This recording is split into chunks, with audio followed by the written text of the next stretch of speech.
ప్రపంచంలో మీరెక్కడున్నా మీ పేరుతో పూజలు హోమాలు నిర్వహించబడును. వేద మందిర్. ఓం గం గణపతయే నమః. స్వర్ణలక్ష్మి నమస్తే అస్తు. పరబ్రహ్మ స్వరూపిణి రాజ్యం దేహి ధనం దేహి సర్వకామాంచ దేహి మే. గణపతి మనందరికీ మంచి బుద్ధిని సిద్ధిని సక్సెస్ని ఇవ్వాలని చెప్పేసి కోరుకుంటూ, స్వర్ణలక్ష్మి అమ్మవారు మన అందరికీ చక్కగా బ్రహ్మ జ్ఞానాన్ని కలిగించాలని, తద్వారా మనం ప్రతిదాన్ని శోభాయమానంగా చూస్తూ ఎప్పుడు మనకి దుఃఖం అనేది లేకుండా ఉండాలని చెప్పేసి, ఇప్పుడు ఆనందభరితంగా ఉండాలని చెప్పేసి అమ్మవారిని కోరుకుంటూ, అమ్మవారిని అలానే మనందరికీ చక్కగా సమృద్ధిగా ధనాన్ని ఇవ్వాలని చెప్పేసి, భాగ్యాన్ని ఇవ్వాలని చెప్పేసి కోరుకుంటూ, అంతేకాకుండా మనందరికీ రాజ్యం ఖచ్చితంగా ఒక అథారిటీ, పవరు, స్టేటస్, ఒక దర్పం అవన్నీ మనకు అమ్మవారు ఇవ్వాలని చెప్పేసి కోరుకుంటూ, వీటితో పాటుగా సర్వకామార్థ సిద్ధి, మన మనసులో అనుకున్న ముఖ్యమైన కోరికలన్నీ చక్కగా నెరవేరాలని చెప్పేసి అమ్మవారిని మనం కోరుకుందాం. సో మనం జూలై మంత్ రాశి ఫలాల గురించి మాట్లాడుకుంటున్నాం కాబట్టి, జూలై మంత్ చాలా ముఖ్యమైన అనేక రకాలైన విశిష్టతతో కూడుకొని ఉంది. ఇందులో మనం కొన్ని ముఖ్యంగా చర్చించుకుందాం. ఒకటి, ఈ మాసం వచ్చేటప్పటికి ఫస్ట్ 15 days నిజ జ్యేష్ఠ మాసంతో ఉంటుంది, తర్వాత ఆషాఢ మాసంతో ఉంటుంది. ఈ జ్యేష్ఠ మాసంలో చాలా వరకు పెళ్ళిళ్ళు, ముఖ్యమైన కార్యక్రమాలు ఉన్నాయి. వీటితో పాటుగా ఎప్పుడైతే ఆషాఢ మాసం స్టార్ట్ అవుతుందో ఇందులో చాలా ముఖ్యమైన పనులు అయితే ఖచ్చితంగా ఉన్నాయండి. ఒకటి మనం చూసుకుంటే గురుమూఢమి స్టార్ట్ అవుతుంది. ఎప్పుడైతే గురుమూఢం స్టార్ట్ అవుతుందో, ఈ గురుమూఢమి మనకి జూలై 15 నుంచి ఆగస్టు 13 వరకు ఉంది. ఈ డేట్స్లో మనకి వివాహాలు కానివ్వండి, గృహ ప్రవేశాలు లాంటివి శుభకార్యాలు ఎక్కువగా చేయరు. అది ఒకసారి గమనించవలసిందిగా కోరుతున్నాను. వీటితో పాటుగా మనకి ఇంకొక ముఖ్యమైనది ఏమవుతుందంటే, మనకి దక్షిణాయనం స్టార్ట్ అవుతుంది 17వ తారీఖు నుంచి. అక్కడ నుంచి ఇప్పటిదాకా ఉన్న ఉత్తరాయణం కంప్లీట్ అయిపోయి దక్షిణాయనం స్టార్ట్ అవుతుందని గమనించాలి. తర్వాత 25వ తారీఖున మనకి తొలి ఏకాదశి స్టార్ట్ అవుతుంది. దానికి ముందుగా చాతుర్మాస వ్రతం అని చెప్పేసి 4 మాసాలు ముఖ్యమైన మాసాలుగా చాతుర్మాస వ్రతం కూడా ఇందులోనే స్టార్ట్ అవుతుంది. ఇంకొకటి లాస్ట్ అండ్ ఫోర్మోస్ట్ ఇంపార్టెంట్, ఈ 14వ తారీఖు నుంచి 22వ తారీఖు వరకు మనకి చైత్ర మనకి ఆషాఢ నవరాత్రులు అని చెప్తారు. వీటిని ఏమంటారు? గుప్త నవరాత్రులు అంటారు, లేకుంటే వారాహి నవరాత్రులు అని చెప్పేసి చేస్తూ ఉంటారు. ఈ నవరాత్రులు కూడా ఎంతో విశిష్టత కలిగి ఉంది. పర్సనల్గా ఈ 9 రోజులు నేను కూడా చక్కగా సింపుల్గా చేస్తాను, పెద్ద హడావుడిగా చేయకుండా. ఇలా చేసుకునే వాళ్ళందరికీ ఎంతో బాగా ఉపయోగకరంగా ఉంటుంది. లాస్ట్లో ఈ మంత్ మనకి గురు పూర్ణిమతో ఈ మాసం అనేది పూర్తి అవుతుంది. ఇన్ని రకాల విశిష్టత కలిగిన ఈ మాసంలో జ్యోతిష శాస్త్రం ప్రకారంగా కూడాను 3 ముఖ్యమైన గ్రహాలు మారుతూ ఉన్నాయన్నమాట. ఆ గ్రహాలు మనం ఏంటో చూసుకుంటే, జూలైలో 4వ తారీఖు, 7వ తారీఖు, 16వ తారీఖు, 21వ తారీఖు, ఇలా జూన్ అంటే 3 గ్రహాలు మారుతున్నాయి. ఈ మారి గ్రహాలు శుక్రుడు, బుధుడు, సూర్యుడు గ్రహాలు కూడా ఉన్నాయి. 4వ తారీఖు వచ్చేటప్పటికి శుక్రుడు, బుధుడు వచ్చి 7వ తారీఖు, 16వ తారీఖు సూర్య భగవానుడు మారుతూ ఉన్నారనమాట. ఈ యొక్క 3 గ్రహాల యొక్క ప్రభావం మనకి జూలై మంత్లో ఎలా ఉండబోతుందో మనం తెలుసుకుందాం. మనం సింహరాశి ఫలితాలు చూద్దాం. సింహరాశి వాళ్ళు జూలై మంత్లో 50-50గా ఉందని మనం చెప్పుకోవచ్చు. ఒక సెన్స్లో కొన్ని విషయాల్లో చాలా బాగుంటుంది. అయితే ప్రొఫెషనల్ మ్యాటర్స్లో మాత్రం కొంచెం ఇబ్బంది పడే అవకాశం ఉంటుంది. కొంచెం జాగ్రత్తగా ఉండవలసిన అవసరం అయితే ఉంది. కొంచెం ఆఫీస్లో కానివ్వండి, మీ పై సీనియర్లతో కానివ్వండి, నాయకులతో కానివ్వండి, ఏమంటారు, ఈగో క్లాషెస్ అంటారు అనమాట. నేను గొప్ప డి అంటే డి అన్న వాతావరణం ఉండే అవకాశం ఎక్కువగా ఉంటుంది. ఒకవేళ మీ ఇండివిజువల్ పర్సనల్ జాతకం కూడా సరిగా లేకపోతే మీకు జాబులు పోయే అవకాశం కూడా ఎక్కువగా ఉంటుంది. ఇది గమనించుకోవాలి. మనం డీటెయిల్స్ చూసే ముందు ఇందులో ఉన్న నక్షత్రాలు ఏంటి? మఖ 1, 2, 3, 4 పాదాలు, పుబ్బ 1, 2, 3, 4 పాదాలు, ఉత్తర ఫస్ట్ పాదం అంతా సింహరాశిలో ఉంటారు. అలానే పేరు బలం బట్టి మనం చూసుకుంటే వీళ్ళకి మా, మీ, ము, మేమో, టా, టీ, టు, టే, టో అన్న అక్షరాలంతా కూడా ఈ రాశిలో ఉంటారని గమనించాలి. ముందుగా చెప్పుకున్న విధంగా మనం ఇక్కడ 3 గ్రహాలు మారుతూ ఉన్నాయండి. ఒక్కొక్క గ్రహం ఎలాంటి రిజల్ట్ వస్తుందో మనం చూద్దాం. ఫస్ట్, సూర్యుడి వల్ల ధనచ్ఛేదం, విపరీతంగా ధనం ఖర్చే అవకాశం ఎక్కువగా ఉంటుంది. కుజుడి వల్ల శుచం అంటే ఎక్కడో మీ చుట్టూ కొంచెం ఇబ్బంది పడే పరిస్థితులు ఉంటాయి, అవమానాలు జరిగే అవకాశాలు ఎక్కువగా ఉంటుంది. అయితే బుధుడు, శుక్రుడు మాత్రం, బుధుడు వల్ల పుష్టి, శారీరకంగా చాలా పుష్టిగా ఉంటారు. శుక్రుడు వల్ల అఖిల విషయ భోగం, అన్ని విషయాల్లో భోగంగా చక్కగా ఐశ్వర్యవంతంగా ఉంటుందని గమనించుకోవచ్చు. దీన్ని బట్టి మనకేమో అర్థమవుతుందంటే 4 గ్రహాలలో 2 గ్రహాలు వీళ్ళకి కొంచెం ఏమంటారు, ఇబ్బంది పెట్టే విధంగా ఉన్నాయి. 2 గ్రహాలు చాలా చక్కగా ఉన్నాయని తెలుసుకోవాలి. అయితే ఈ ఫస్ట్ ఇబ్బంది పెట్టే గ్రహాలు ఎక్కువగా బిజినెస్, ప్రొఫెషన్లో, కెరియర్లో ఇబ్బంది పెట్టే అవకాశం ఎక్కువ ఉందని గమనించుకోవాలి. మనం ఇప్పుడు ఒక్కొక్క గ్రహం ఎలా ఉందో మనం చూద్దాం. ముందుగా సూర్యుడు వీళ్ళకి 12వ స్థానంలో ఉండటం వల్ల ఏమవుతుంది? సూర్యుడు 12వ స్థానంలో అంటే విపరీతమైన ఖర్చులు అయ్యే అవకాశం ఎక్కువగా ఉంటుంది. ఎక్కువగా అటు ఇటు తిరిగే అవకాశం ఎక్కువగా ఉంటుంది. అవుట్ స్టేషన్ వెళ్ళే అవకాశం ఎక్కువగా ఉంటుంది. హెల్త్ విషయంలో కూడా కొంచెం జాగ్రత్తగా ఉండటం ఎంతైనా అవసరం. సో 12వ స్థానంలో సూర్యుడు ఉంటే ఏమవుతుంది అనేది మన మహర్షులు ఏం చెప్పారంటే స్వస్థాన నాశనం చైవ బంధురోగ ధనావ్యయ ప్రాణపర్యంతం మాపత్యం అవమానం రవి అని చెప్తారు. అంటే 12వ స్థానంలో సూర్యుడు ఉంటే మన సాంస్క్రిట్ గ్రంథాలలో పురాతన జ్యోతిష శాస్త్రంలో ఏ విధంగా వివరించారంటే స్వస్థాన నాశనం చేయవ, ఉన్న పదవిలో కోల్పోయే అవకాశం ఎక్కువగా ఉంటుంది. అంటే మీకు డిగ్నిటీ కొంచెం తగ్గే అవకాశం ఎక్కువగా ఉంటుంది. ఇండివిజువల్గా వాళ్ళ జాతకంలో సరిగా లేకపోతే దశలు భుక్తులు ఏమైనా కనుక శాపాలు యాక్టివేట్ అయి ఉంటే జాబులు కూడా పోయే అవకాశం ఎక్కువగా ఉంటుంది అని గమనించాలి. వీటితో పాటుగా బంధు రోగ ధన వేహ, బంధువుల వల్ల రోగాల వల్ల ధనం ఖర్చు అవుతూ ఉంటుంది. ప్రాణపర్యంతం ఆపత్యం, ప్రాణాలు పోయే అంత విధంగా పరిస్థితులు ఉంటాయి. అవమానాలు జరిగే అవకాశం ఎక్కువ ఉంటుందని గమనించుకోవాలి. అయితే సూర్యుడి వల్ల ఒక అడ్వాంటేజ్ కూడా ఉందండి. మీకు ఇంతకుముందు ఏదైనా హెల్త్ కాంప్లికేషన్స్ ఉంటాయి, హెల్త్ కాంప్లికేషన్స్ పై హెల్త్ ఆరోగ్యంగా చాలా బాగుంటుంది, ఇంప్రూవ్మెంట్ అవుతుంది. వీటితో పాటు శత్రువులు ఎవరైనా ఇంతకుముందు మీకుంటే శత్రువులపై ఆధిక్యత మీద అవుతుంది. అంటే ఇక్కడ సూర్యుడు మీకు మిక్స్డ్ రిజల్ట్ ఇస్తున్నారని గమనించుకోవాలి. అయితే మీకు 10వ స్థానంలో కుజుడు ఉండటంతో అగైన్ ఇది మీకు ప్రొఫెషన్, వృత్తి, మీకు రిప్యుటేషన్కి సంబంధించిన వ్యవహారంలో ఇక్కడ కుజుడు ప్రభావాన్ని చూపిస్తున్నారని గమనించుకోవాలి.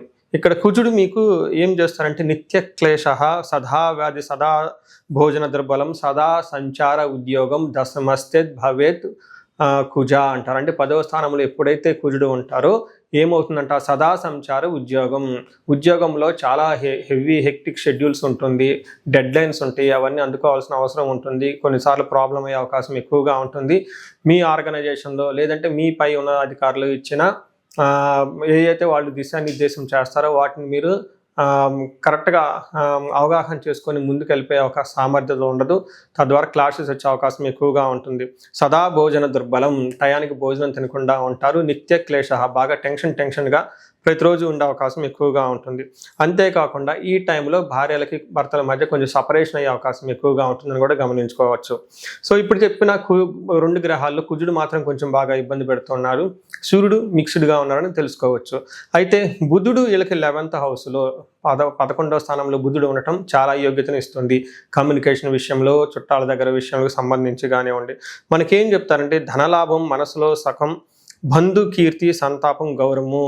అంటే బంధు ప్రీతి రథోపేతే అని చెప్తారన్నమాట. అంటే తృప్తికరంగా ఉంటుంది, బంధువులతో బాగుంటుందని మనకి జ్యోతిష శాస్త్రంలో వివరించడం జరిగింది. ముఖ్యంగా అండ్ లాస్ట్ మోస్ట్ ఇంపార్టెంట్ గ్రహం శుక్ర గ్రహం. శుక్రుడు మీకు జన్మ రాశిలో ఉన్నారు. జన్మ రాశిలో శుక్రుడు ఉంటే చాలా బాగుంటుంది, ఐశ్వర్యవంతంగా ఉంటుంది అని చెప్పుకోవచ్చు. శుక్రుడు ఎప్పుడైతే జన్మరాశిలో ఉంటుందో ఎలాంటి రిజల్ట్ ఉంటాయంటే అర్ధలాభచ్చ సౌఖ్యం, పరస్త్రీ సంగమం, తదా యత్న కార్యానుకూలత్వం, జన్మరాశికే భృగునందనే అంటారు. అంటే ఎప్పుడైతే జన్మరాశిలో శుక్రుడు ఉంటే వాళ్ళకి ఏం జరుగుతుందంటే అనుకున్న కార్యాలను నెరవేరుతూ ఉంటాయి. పరస్త్రీ సంగమం అంటే కొత్త స్త్రీలతో పరిచయాలు అయ్యే అవకాశం ఎక్కువగా ఉంటుంది, వాళ్ళ ద్వారా లాభం ఉంటుంది. ఇన్ కేస్ లేడీస్ అయితే కొత్తగా మీకు పరిచయం అయ్యే అవకాశాలు ఎక్కువగా ఉంటుంది. జెంట్స్ ఎవరన్నా వాళ్ళ ద్వారా లాభం ఉండే అవకాశం ఎక్కువగా ఉంటుంది. అర్ధలాభం అంటే ధన ప్రవాహం ఉంటే టోటల్గా సౌఖ్యం, కంఫర్టబుల్గా, లగ్జరీగా ఉంటారు. ఫిజికల్గా మీ యొక్క ఇంట్యూషన్ చాలా స్ట్రాంగ్గా ఉంటుందని గమనించుకోవచ్చు. సో ఓవరాల్గా చూశారు కదండి. మనం గ్రహాలు బట్టి చూసుకుంటే 2 గ్రహాలు ఆల్మోస్ట్ 2.5 గ్రహం అనుకూలంగా ఉంది, 1.5 గ్రహం మీకు ప్రతికూలంగా ఉందని గమనించుకోవచ్చు. నెక్స్ట్ ఇప్పుడు మనం ఇందులో ఉన్న నక్షత్రాల ప్రకారంగా కూడా తెలుసుకోవచ్చు ఏ నక్షత్రం వాళ్ళకి ఎలా ఉంటుందో. అందులో మఖా నక్షత్రం వాళ్ళకి చూసుకుంటే వీళ్ళకి లాభప్రదంగా ఉంటుంది, క్షేమంగా ఉంటారు, సౌఖ్యంగా ఉంటారు. మృష్టాన్న భోజనం, చక్కగా పార్టీలు, ఫంక్షన్లు అటెండ్ అవుతారని చెప్పుకోవచ్చు. అయితే వీళ్ళకి కొంచెం నెగిటివ్ సైడ్లో చూసుకుంటే మృత్యు భయము, అతి భయము అని చూపిస్తూ ఉంటుంది. ఏదో ఒక విషయంలో మీరు అనుకున్న పనులు కాకపోవడంతో మృత్యు భయము, లేదంటే అతిగా భయపడే అవకాశాలు ఎక్కువగా ఉంటాయి. అంటే ఫ్యూచర్లో ఎలా ఉంటుంది ఏంటి అని టెన్షన్ పడుతూ ఉండే అవకాశం ఎక్కువగా ఉంటుంది. 4 పాల్గొని నక్షత్రం వాళ్ళు చూసుకుంటే సౌఖ్యంగా ఉంటారు, మృష్టాన్న భోజనము, క్షేమంగా ఉంటారు, లాభప్రదంగా ఉంటారు. ఒక రకంగా ఈ నక్షత్రం వాళ్ళకి బాగుందని చెప్పుకోవచ్చు. వీళ్ళకి కూడా దేహపీడనం, అతి భయము చూపిస్తూ ఉంటుంది. దేహపీడనం అంటే శారీరకంగా ఇబ్బందులు పడే అవకాశం ఎక్కువగా ఉంటుంది, అతిగా భయపడే అవకాశం కూడా వీళ్ళకి కనిపిస్తూ ఉంటుంది. నెక్స్ట్ ఉత్తర ఫాల్గుని నక్షత్రం వాళ్ళు, ఉత్తర ఫాల్గుని నక్షత్రం వాళ్ళకి వీళ్ళకి కొంచెం లాభప్రదంగా ఉంటుంది, కానీ ఛాలెంజెస్ కూడా ఎక్కువగా ఉంటుంది. ఈ నక్షత్రం వాళ్ళకి శారీరకంగా హెల్త్ కొంచెం ఇబ్బందిగా ఉంటుంది, అతిగా భయపడే పరిస్థితులు ఎక్కువగా ఉంటుంది. పరవాసము, ఉన్న పొజిషన్ నుంచి అవుట్ స్టేషన్ వెళ్ళేసి బయట ఎక్కడ గడిపే అవకాశం కూడా ఎక్కువగా ఉంటుంది. ఫారిన్ వెళ్ళే వాళ్ళకి అనుకూలంగా ఉంటుందని గమనించుకోవచ్చు. టోటల్గా శుక్రుడు వల్ల కొంచెం అనుకూలంగా అనుకున్న పని కాకుండా ఇబ్బందులు పడే అవకాశం ఉందని గమనించుకోవాలి. సో చూశారు కదండి, ఈ రాశి వాళ్ళకి ఒక్క సూర్యుడి విషయంలో కొంచెం జాగ్రత్తగా ఉంటే మిగతా విషయాల్లో ఒక సూర్యుడు కుజుడు గ్రహాల్లో జాగ్రత్తగా ఉంటే సరిపోతుంది. ఇందులో వీళ్ళకి పరిహారం ఎక్స్క్లూవ్గా చేసుకోవాలి అనుకుంటే ఆదిత్య హృదయ స్తోత్రం చదువుకోవటం, సూర్య నమస్కారాలు చేసుకోవటం, గాయత్రి మంత్రం చదువుకోవటం చాలా చాలా విశేషమైన లాభాన్ని ఇస్తూ ఉంటుంది. ఇంకా ఎవరైనా కనుక చూసుకుంటే కందులు 1 కేజీ దానం చేసిన మనకి సుబ్రహ్మణ్యేశ్వర స్వామి గుడి లేదంటే నాగుల కట్ట అంటారనమాట, ఓళ్ళల్లో ఉంటుందండి. అక్కడ ఒకసారి అభిషేకం చేసిన ప్రదక్షిణాలు చేసిన వీళ్ళకి ఆ నెగటివ్ ఎనర్జీ అంతా పోయి చక్కగా కలిసి వచ్చే అవకాశం ఉంటుంది. పరిహారాల్లో భాగంగా ఈ రాశి వాళ్ళు ముఖ్యంగా నేనేం చెప్తానంటేనండి, ఇది గోచార రీత్యం అంటే గోచార ఫలితాలు అని చెప్తూ ఉంటారు. అయితే మీ ఇండివిడ్యువల్ యొక్క జన్మరాశిలో చూడటం కూడా చాలా ఇంపార్టెంట్. ఈ గోచార రీత్యాలతో పాటు మీకు ఇండివిజువల్గా ఉన్న దశాభుక్తి ఏంటి, ఏమైనా శాపాలు ఉన్నాయి, ఏమైనా గ్రహ దోషాలు ఉన్నాయో జ్యోతిష శాస్త్రంలో ప్రకారం అనాలిసిస్ చేసుకోవడం చాలా ఇంపార్టెంట్. ముఖ్యంగా ఎవరికైతే ఏజ్ 40 ఇయర్స్ +−5 ఇయర్స్ ఉంటుంది, అంటే 35 to 45 ఇయర్స్ ఏజ్ ఉండి మధ్యలో మీకు ఎక్కడైనా కనుక కెరీర్లో గ్యాప్ వచ్చినా, లేదంటే అనుకున్న పనులు కాకపోతున్నా, మధ్యలో స్టాగ్నేటెడ్గా అనిపించినా, లేదంటే ఏదైనా ఒక గందరగోళమైన పరిస్థితి, కయోటిక్ పరిస్థితుల్లో మీరు ఇన్వాల్వ్ అయ్యారు, తెలవకుండా అవుట్ ఆఫ్ యువర్ కంట్రోల్ వెళ్తూ ఉంది అనుకుంటే ఖచ్చితంగా మీ జన్మ జాతకం చూపించుకోవడం చాలా చాలా ఇంపార్టెంట్. ఎందుకు అంటే మనకు మోడర్న్ సైకాలజీలో, మోడర్న్ సైన్స్లో ఇది మిడ్ లైఫ్ క్రైసిస్ అంటారు. కానీ జ్యోతిష శాస్త్రం దీనికి చాలా విధాలైన పరిష్కారాలను చూపిస్తుంది. ఈ టైంలో 2 ముఖ్యమైన విషయాలు జరుగుతూ ఉంటుంది. అలా మీ గ్రోత్ కనుక ఆగిపోయి ఉంటే, ఫస్ట్ మీకేమైనా శాపాలు ఉన్నాయా, ఆ శాపాలు ఈ టైంలో యాక్టివేట్ అయ్యా అని చూసుకోవాలి. రెండోది, ఈ టైంలో మీకు నడుస్తున్న దశాభుక్తుల యొక్క గ్రహాల యొక్క ఏమైనా దోషాలు ఉన్నాయా, ఈ 2 కారణాలు ఏంటో తెలుసుకొని వాటికి సంబంధించిన విశ్లేషణ చేసుకొని చక్కటి పరిష్కారాలు చేసుకొని పరిహారాలు చేసుకుంటే లైఫ్ 10 అంతలు ముందుకెళ్ళే అవకాశం ఎక్కువగా ఉంటుంది. నా దగ్గరకు వచ్చే క్లయింట్స్లో ఎక్కువగా ధనానికి ఇబ్బంది పడుతున్న వాళ్ళు స్వర్ణలక్ష్మి విశేష హోమం చేయించుకుంటూ ఉంటారు. శత్రు బాధలు విపరీతంగా ఉన్నవాళ్ళు మనకు వచ్చేటప్పుడు చండీ హోమం చేయించుకుంటూ ఉంటారు. వీటితో పాటుగా ఎవరికైనా హెల్త్ బాగలేకపోతుంటే ఆయుష్ సూక్త్యం, మహామృత్యుంజయ హోమం చేయించుకుంటూ ఉంటారు. భార్యాభర్తల కోసం అన్యోన్య దాంపత్య పాశుపత అభిషేకము లేదా విశ్వావసు గంధర్వరాజ హోమము ఇవన్నీ చక్కగా చేయించుకుంటూ ఉంటారు.